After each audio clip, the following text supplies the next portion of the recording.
Hey, friends. Hey. Y'all know what day it is? Y'all know what day it is. Aiden, pluck this up for me. Thank you. Y'all know what day this is? It's Word Power Wednesday. One of my favorite days. Okay. So we're gonna get this party started. Listen, I'm really beginning to like this. I am really beginning to like this whole thing. All right, so I want to officially welcome you to Word Power Wednesday, where we are serious about what we say. Hey, JRG, how are you? This is a space, this place right here where we come every single Wednesday. This is a place where we come together whenever we need to remind ourselves of the power of our words. I like I've said so many times before, I get the opportunity to talk to so many people, right? And there are so many people that I hear just say, "Hey, Crystal." I mean, just say anything, just allow any sort of words to flow out of their mouths, like without any thought. And so, one of the most careless things that we can hear people do sometimes is just speak. And I'm trying to figure out how. So there are like a lot of things that can really affect your life that have the ability to impact your life. But the words that you say, the words that you speak, hey, look at my people in the house, all right? The words that you speak are way up there on the list of things that will either destroy or develop your life, all right? The words you use literally create life, like you create when you speak, or you can invite chaos to come in your life, okay? So every week on Wednesdays, we come together so that we can talk about how we can speak and use words that empower us and not disempower us, okay? So one thing I think about so our word for the week is ready. I'm sorry. One thing I think about when I think about the word ready is a time in my life when I used to run marathons. But before I tell you about it, I want to tell you what the word ready means. So the word ready means prepared mentally or physically for use or action. All right. It also means likely to do something. It also means available right now. All right. Oh, y'all, this gonna be something. Okay, listen. So we started the year. We've been praying for things. We've been asking God for things, and we've been saying, "I'm ready for 2024 to be different than the years before." All right. So the first thing I want you to know is that when you say you're ready, you're saying that you are prepared mentally and physically to act. Prepared mentally and physically to act. It means you are likely to do something. And it means you are available right away with no delay. Okay. I'm gonna try not to be here all night because we need to touch on this. Okay. And this is why declarations, resolutions, what we say at the top of the year, new me. This is why necessarily wanting and desiring something doesn't mean you're actually ready to make it happen. So there is preparation that has to happen before you can have whatever it is that you're praying for. So we can run the list. Some of us are praying for restored relationships. Some of us are praying for somebody out here praying for a husband or a wife, right? Somebody praying for their husband or wife to like them again. Somebody praying for their children to like them again, right? Somebody out here praying for a new car, more money, to lose weight, get a new house, get a promotion, right? We have all of these things that we're asking God to do for us, right? And we're ready. We're ready for the husband. We feel like just because we want it, that makes us ready. So because we want to be married or it's a desire to be married, does that necessarily mean that you are ready to be married? Doesn't mean that you're able to handle the promotion. I used to say I wanted to be a millionaire. And I'm telling you, God dealt with me and was like, girl, how you managing what I gave you? And I get convicted every single year. This year gonna be different, y'all. Watch. Every year at tax time, every year. But how I have to run through here and collect all this stuff right before the deadline so I can get my taxes filed. And one year the Lord said to me, you ain't but kept single paper. How hard could it be? It come in the mail, put it in a folder, they email it to you, print it out. It can't be that hard. Print the statements, like highlight. It just can't be that hard. But it would be a lot easier if you had managed this thing. So you want more money. You want more money. The guy said, you want me to give you some more money that you're not gonna keep account of. That's what you want. That's what God was asking me. Okay. So what I'm saying is this: we're praying, we're asking God to do something for us. All right. But before we can even be able to have what we're asking God to do, we got to get ready. So I'm going to give you 4 reasons why we need to be ready. All right. The first reason is preparation creates expectation. All right. You don't get ready for something that you don't believe is going to happen. All right. So in the getting ready, in getting prepared mentally, physically for use or action, meaning when God sends me a husband, like I'm going to get ready because I expect that he's going to send it to me. It's going to happen. Faith, right? So the preparation creates a level of expectation in you that God will do what you said he will do. Okay? What he said he will do. In preparation creates the expectation that it's going to happen. So that's the number one reason why we have to get ready. So before you can ask God to do anything for you, or you can ask for more of what you don't already take care of, you've got to get ready because getting prepared is going to create an expectation. All right. Next, the blessing. We think the blessing is the thing. We think the blessing is in the new car. We think the blessing is the new job. We think the blessing is the bigger house. The blessing is in who you become on the way to those things. None of us ask for anything. Now, God can do it, but none of us usually ask for anything and it just happens like that out of thin air. There's some work that happens. There's some things that have to develop and grow and change in you. So using the example of me and my taxes, which I'm not, 2022 was my last year doing it. Watch. I hope my tax lady watching. Okay. And I'm gonna make her process smooth and easy breezy. Watch. Okay. I have all my stuff in order. Watch. Okay.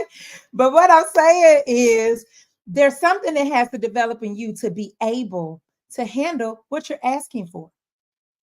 All right. So the truth is, if you can't manage what God has given you, there's something in you that has to develop. You have to become a different person who can handle what it is that you are asking God to do for you. All right. The next one is this, the last thing. I'm sorry, I want to back up because I want to say what it takes to get the thing is what it's going to take to keep it. So I think about when I lost weight. I just wanted to lose 50 pounds, right? You just want to lose 50 pounds, but how do you keep the 50 pounds off, or the 60 or the 70? How do you keep it off? It's the same thing that it took. You have to be the same person. All right. The next thing I want to tell you is that the reason why you have to be ready is because execution makes you value excellence. So sometimes we can look at other people and think, I have seen people start businesses, and I've seen other people think that what they did was easy because they see the end result. They see what happened. They see the end or the middle of the story. But when you go back to the beginning and you know that that thing didn't just happen, it makes you value what it means to be excellent every single day, to consistently do the things that it takes to win, to achieve the thing that you want. All right. So execution makes you value the work that it took to get there. When you start working, you will see, oh, this requires these things. And I thought this person was just lucky. So you look at somebody else's marriage, right? And think, oh, they got it, it's easy, or they just naturally clicked. And not realizing, like, you praying for a husband and you see somebody else with a husband, and you like, I wish I had what Susie got. Now, knowing Susie had to work for what Susie got, because what it took for Susie to get a husband, she still got it. Don't take the same thing to keep him. Okay. So how she got him ain't how she gonna keep him. All right. And the last thing I want you to know about why we have to get ready is that winners are watching you work. So whether we like it or not, people are watching us and they're making a determination about us, whether it's positive or whether it's negative. But people are watching you. In the group of people who are watching you, there are some winners watching you. So winners are watching you work.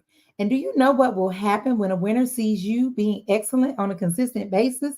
Don't you know that these people will come alongside you and join forces with you, and they will fill in the gaps and the things that you are missing that you need to get to where you're trying to go? The same thing works when they see you being inferior, right? And they make a determination about whether they're really ready to come alongside you and join forces with you and push you where you need to go.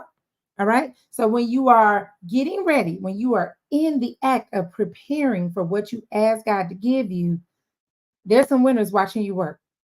Now, don't do it expecting the winners to come alongside you, but it will happen naturally and organically because God works through people.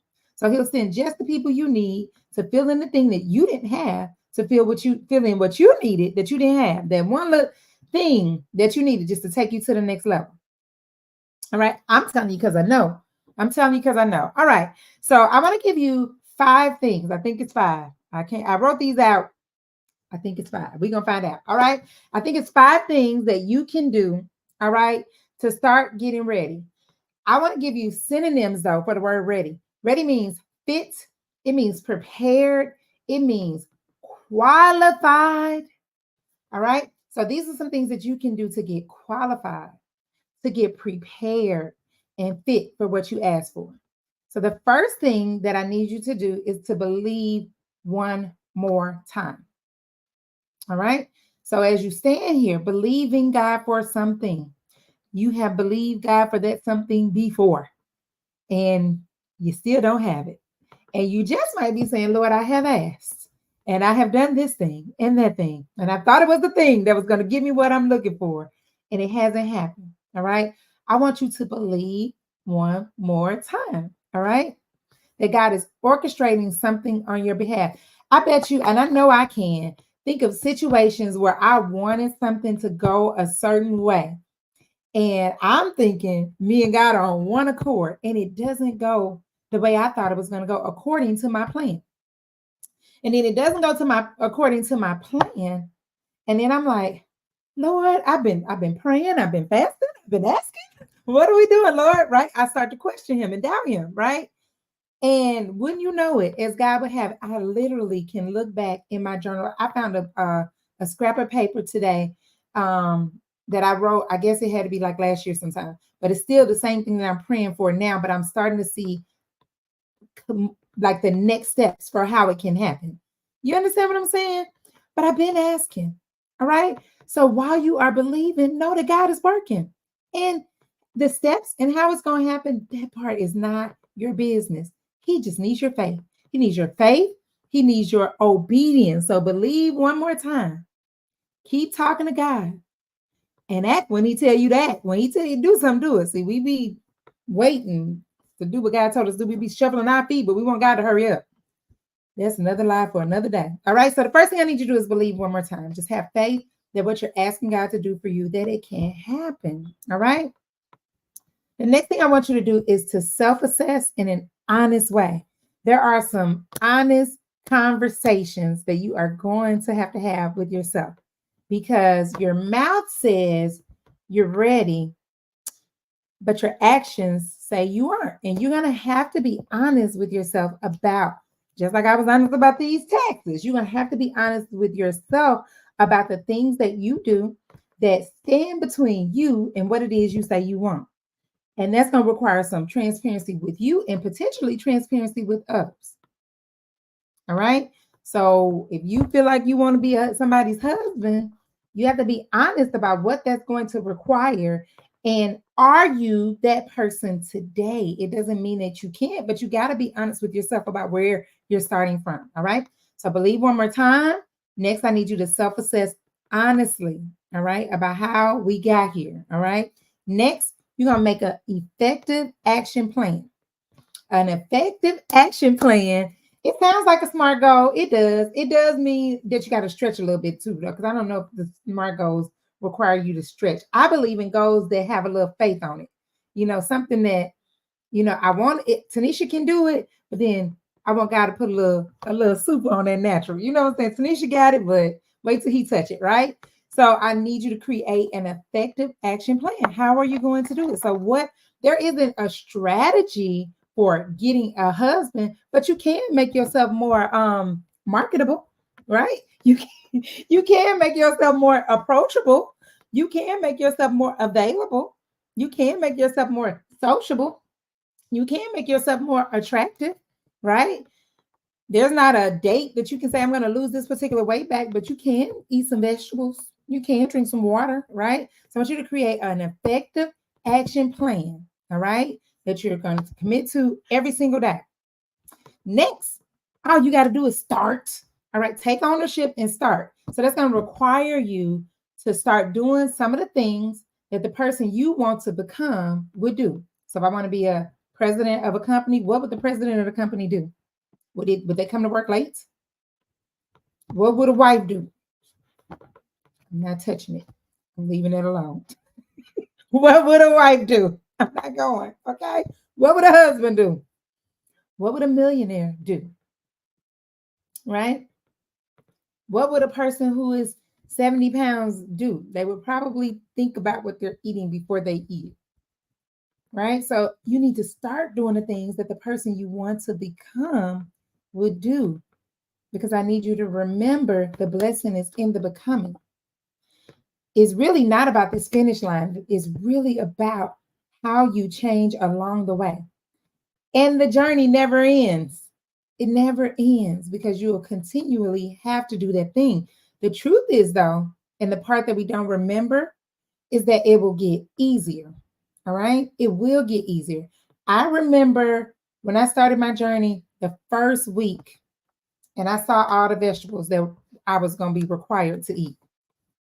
I was like, Rochelle has lost her mind. Who is supposed to eat all these vegetables? Who? Now it's more abnormal for me to go a day without vegetables. Before it was abnormal for me to have a day with vegetables. I wasn't eating no vegetables. If I was, it was like collard greens, broccoli that was cooked, right? So you have to start doing the things now that the person that you want to become, what would they be doing? All right. And you need to do it every day. You need to act like that thing is already yours. You need to act like that house is yours by taking care of the house. A person who lived in a big old 10,000 square foot mansion, how would they care for their home? You can start doing that now with your 2,000 square feet. All right. You can start doing that now. A person who is super fit and, healthy, what would they be doing? You can start doing that with your body right now. You can start doing it right now. A person who has a successful business, what would they do? You can start doing that right now. So you have to take ownership and start doing it every day. And when I say every day, I mean every day. Act like the thing is yours. Don't do it today, tomorrow, and take Friday off. Every single day. Every single day. It's this starting and stopping, y'all. It's this starting and stopping. Most of us will be where we're supposed to be by now if we just quit stopping and we just do, we'll stop letting what we feel like doing stop us. Another life for another day. All right. And then you need to continually grow and develop. So a lot of times, I was talking to somebody today about one of my family members who, I got to get her age right. She's my grandfather's cousin, and she's 92 years old. Still drives, still get up and down, do her thing, honey. Every time I see her, I'm like, can you have a seat? I don't even tell her anymore because I'm like, this is what she's going to do. All right. Pretty healthy woman, lives her whole life. And as I sit back and I think about her, I'm like, that is the way that life is supposed to be lived. Like you should always be striving and getting better and developing. And when the growing and the developing stop, it is time for us to go on out of here. Job well done. We're done. All right. And so I said, I want to be like my cousin Doris. Doris Frazier is her name. I want to say she's 92 years old. I gotta ask my mom. And I was like, I want to be like Doris when I grow up, okay? I don't know if I still want to be driving in my 90s, but I still want to be able to if I want to. All right? I still want to be able to if I want to. and she won't have a seat. She's always on the go, always doing new things, always traveling. All right. Because it's not over for her. All right. So we have to look at like the same way. We have to continually, it's not over until we close these eyes. And until we close these eyes, you should always be getting better. So when you get what it is that you're asking God to give you, that's not the time to go and sit, kick your feet up, and say, I have arrived. You should still be growing and developing. All right. So I hope this blessed you today. If it did, I need you to share this message with somebody. So we got to get ready, y'all, because the preparation creates an expectation in us about what God is going to do. It increases our faith. The getting ready increases your faith because you don't get ready for something that you don't think is going to happen. All right. If I told you I was coming to your house for a visit, you would start getting ready because you believe I'm going to come. The only reason why you would not prepare for me to come is because you don't think I'm going to come. So when you start getting ready, it shows God that you're what you're expecting and what you are believing Him for. So the preparation creates an expectation in you. It builds your faith. All right. The blessing is in the becoming. It's not when you get there. It's not at the finish line. We thank God for we always thank God for the finish. We always thank Him for the end goal. Thank you, Lord, for my family. Thank you, Lord, for my house. We pray these, and I don't want to say generic prayers because I think anyway that we praise them, but at some point we do have to be grateful for what He has developed and what He has created in us, right? The change that has come. Like when you look back, if I look back now, sometimes I look back at myself even 20 years ago, shoot, I'll say 10 years ago. And I'm like, oh, thank you, Lord. I'm nothing like that person, right? So who I have become in the meantime, that's the real blessing that God developed these things in me. All right. And I have to remember that I have a son that's about to be 20. My son is about to be 20. Oh my goodness. I think he's gonna be 22. I gotta get my man. I hope it's not 23. Oh Lord. My baby's gonna be 23 years old.